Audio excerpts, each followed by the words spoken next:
अस्सलाम वालेकुम मेरी प्यारी सी यूट्यूब की family, welcome back to my channel. I hope आप सब ठीक होंगे। आज की क्लास में हम ये सॉफ्ट सा प्यारा सा पार्टी मेकअप लुक सीखेंगे। इसकी अगर आप प्रैक्टिस करेंगे तो आप आई का कॉर्नर बनाना सीख जाएंगे। एक फ़ाइन किस्म का party makeup, soft party makeup look भी सीखेंगे और साथ हम फाउंडेशन के बारे में भी आज जानेंगे। तो जल्दी से वीडियो को स्टार्ट करते हैं। स्किन को अच्छे से प्रेप कर लिया है, आईब्रो मेकअप को डन कर रही हूँ। अगर आप डिटेल से आईब्रो मेकअप को डन करना सीखना चाहती हैं तो मेरे चैनल पे आप सर्च कर सकते हैं, उसकी वीडियोस डिटेल के साथ मैंने दी हुई हैं। और यहाँ पे मैंने एक एंगल ब्रश लिया है, लाइट ब्राउन कलर के साथ मैंने आईब्रो को फिल अप किया है। अब यहाँ पे कंसीलर ब्रश की हेल्प के साथ मैं कंसीलर की एक लाइन ड्रॉ कर रही हूँ ताकि जो एक्सेस प्रोडक्ट है वो भी क्लीन आउट हो जाए और एक नीट सी लुक आ जाए। तो ये जो ट्रिक है ना, इससे आईब्रो मेकअप बहुत ज़्यादा नीट एंड क्लीन लगता है।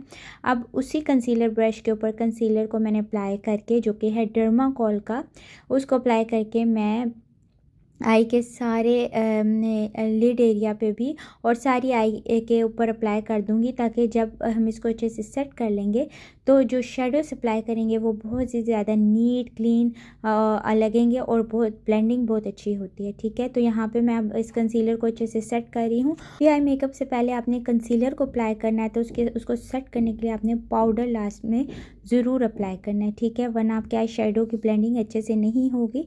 अब इसी तरह से मैं दूसरी आई के ऊपर भी कर लूँगी और दोनों आई को मैंने अच्छे से डन कर लिया है वीडियो को। और आपके टाइम को बचाने के लिए, वीडियो को शॉर्ट करने के लिए मैंने वो ऑफ कैमरा किया है। ठीक है, अब यहाँ पे मैं अप्लाई करूँगी brown colour as a transition colour. ये हम आई का कॉर्नर बनाने लगे हैं। इस टेक्निक के साथ आई का कॉर्नर बहुत जल्दी और बहुत अच्छे से बनता है। स्टेप बाय स्टेप मैं आप लोगों को सिखाने लगी हूँ। एक फ्लफ़ी ब्लेंडिंग ब्रश आपने लेना है, उसको क्लीन करना है, उसमें लाइट शेड अपने अप्लाई करना है। यहाँ पे मैंने लाइट ब्राउन कलर उठाया है ट्रांजिशन शेड के लिए। आई के आउटर कॉर्नर से होते हुए क्रीज एरिया तक मैं इसकी अच्छे से ब्लेंडिंग कर रही हूँ। और ब्लेंडिंग करते हुए आपने बहुत कॉन्फिडेंटली ब्लेंडिंग करनी है, एक बात तो ये। और दूसरी देखिए कि आईब्रो के करीब करीब तक ब्लेंडिंग ले जानी है। जहाँ तक आप ट्रांजिशन कलर की शेड्स को अप्लाई करेंगे और अच्छे से ब्लेंडिंग करेंगे, वहीं तक आई बड़ी बड़ी लगती है। ठीक है, आँख खुली खुली बड़ी बड़ी लगेगी और उतना ही अच्छा और वेल डिफाइंड कॉर्नर बनेगा। तो ये चीज़ें आपने बहुत ज़्यादा नोट करनी है, इन चीज़ों का बहुत ख्याल रखना है। प्रैक्टिस के दौरान भी आपने ये वीडियो को लगाकर और फिर साथ साथ इसकी ब्लेंडिंग कर सकते हैं, साथ साथ इसको प्रैक्टिस कर सकती हैं। अब यहाँ पे उसी ब्लेंडिंग ब्रश के ऊपर मैंने डार्क ब्राउन कलर को अप्लाई किया है और उसे मैं आई के सिर्फ आउटर कॉर्नर पे अप्लाई करूँगी और उसकी ब्लेंडिंग इस तरह से करूँगी कि वो ट्रांजिशन शेड के साथ थोड़ा थोड़ा टच हो। और जो हमने पहले लाइट कलर अप्लाई किया था उसके साथ थोड़ा थोड़ा जब टच होगा तो एक प्रॉपर किस्म का कॉर्नर बनेगा। और इसकी भी आपने ब्लेंडिंग अच्छे से करनी है। इसी तरह से दूसरी आई के ऊपर भी मैं कर रही हूँ। जब हम डार्क ब्राउन कलर उठाएंगे और आउटर कॉर्नर पे अप्लाई करेंगे, इसका मतलब हमने सिर्फ आउटर कॉर्नर तक ही उसको रखना है। ट्रांजिशन के ऊपर हमने हल्का हल्का सा ब्रश को लेके जाना है। जब हम इन चीज़ों को इकट्ठे ब्लेंडिंग देते हैं ना, तो फिर एक कॉर्नर निकल कर आता है। और उसकी ट्रांजिशन एरिया के ऊपर जहाँ पे हमने लाइट ब्राउन कलर अप्लाई किया था, वहाँ से ब्लेंडिंग करते हुए इनर कॉर्नर की तरफ आना है। टेक्निक के साथ आई का कॉर्नर बहुत प्यारा बन जाएगा। अब यहाँ पे मैंने एक सॉफ्ट गोल्ड कलर उठाया है, बहुत ही प्यारा सा खिला हुआ गोल्डन कलर है। इसको मैं आई के इनर कॉर्नर से lid area, half lid area के ऊपर लगाऊंगी। जहाँ पे ब्राउन कलर हमने अप्लाई किया है या हमने कॉर्नर बनाया है, ट्रांजिशन कलर अप्लाई किया है, वहाँ पे फिर हमने वो शेड अप्लाई नहीं करना है। क्योंकि अगर हम इस तरह करेंगे तो फिर फ़ायदा नहीं है कि हमने इतना अच्छा जो कॉर्नर बनाया था इतनी मेहनत से, वो ख़राब होगा। तो हमने जब ये गोल्ड कलर अप्लाई कर लिया लिड एरिया पे, तो थोड़ा थोड़ा कलर ऑब्वियसली आउटर कॉर्नर की तरफ और ट्रांजिशन की तरफ भी जाएगा। तो आपने फिर वही ब्लेंडिंग ब्रश उठाना है, उसमें आपने और कलर नहीं अप्लाई करने हैं। बस उसी सिंपल ब्रश को लेकर आपने दोबारा से अपना जो आउटर कॉर्नर हमने बनाया था उसके ऊपर ब्लेंडिंग करनी है सिंपल ब्रश के ऊपर। अगर आपने और प्रोडक्ट उठाए तो फिर जो ये कॉर्नर हमने बनाया था ये बहुत ज़्यादा डार्क हो जाएगा। जब आप उसी ब्रश के साथ इसकी ब्लेंडिंग करेंगे ना आउटर कॉर्नर की, तो फिर क्या होता है कि जो हमने गोल्ड कलर लिया है वो डल हो जाएगा और वहाँ से सारा हट जाएगा। तो हमने लिड एरिया के ऊपर भी कलर अप्लाई कर लिया, दोबारा से हमने आउटर कॉर्नर को सेट कर लिया। अब उसी ब्लेंडिंग ब्रश के ऊपर मैंने बहुत लाइट सा ब्लैक शेडो उठाया है और उस शेडो को मैं सिर्फ जो आउटर कॉर्नर था ना ब्राउन, डार्क ब्राउन, उसके ऊपर मैंने बहुत लाइट सा टच दिया। इससे आँख में मज़ीद डेप्थ भी आएगी और आउटर कॉर्नर मज़ीद डिफ़ाइन होगा।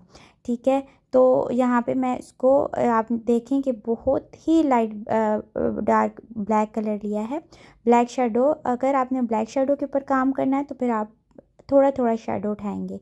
बहुत ज़्यादा इकट्ठा शेडो अगर आप उठा लेंगी ब्लैक तो फिर आपका मेकअप लुक ख़राब होगा। साथ हल्का हल्का शेडो उठाएं और उसको अप्लाई करती जाएं और ब्लेंड करती जाएं। अब स्मॉल शेडो ब्रश लेकर मैं आई का जो लोअर लैश लाइन एरिया होता है वहाँ पे सारा पहले मैंने ब्राउन कलर अप्लाई किया, उसकी ब्लेंडिंग की, फिर ब्लैक कलर उसके ऊपर अप्लाई किया, अब उसकी ब्लेंडिंग कर रही हूँ। इससे क्या होगा कि बहुत ज़्यादा डिफ़ाइन सी लुक आएगी। अब मैं आई के अंदर आप चाहें तो काजल भरें या ब्लैक पेंसिल। मैं हमेशा ब्लैक पेंसिल को प्रेफर करती हूँ क्योंकि ये बहुत ज़्यादा बाद में फैलती नहीं है। तो यहाँ पे ब्लैक पेंसिल को मैं अप्लाई कर रही हूँ वाटर लाइन के अंदर एक काजल लुक देने के लिए, लोअर वाटर लाइन के अंदर। और दोबारा से मैंने उसी शेडो ब्रश के साथ उसकी ब्लेंडिंग कर रही हूँ। अब यहाँ पे मैं मस्कारा अप्लाई कर रही हूँ हैंग फेंग वालों का। और वाटरप्रूफ मस्कारा आपने अप्लाई करना है, या जैसे मेरी कुछ फ्रेंड्स इंडिया से देखती हैं या आउट ऑफ कंट्री हैं तो वो अपने लोकल मार्केट से वाटरप्रूफ मस्कारा लेकर वो अप्लाई कर सकती हैं। अब यहाँ पे मैं मैक्स फैक्टर की पार्टी नंबर लैशेस को अप्लाई कर रही हूँ। और लैशेस ग्लू है एडहेसिव वालों की, जो कि लोकल मार्केट पाकिस्तान से आराम से मिल जाती है।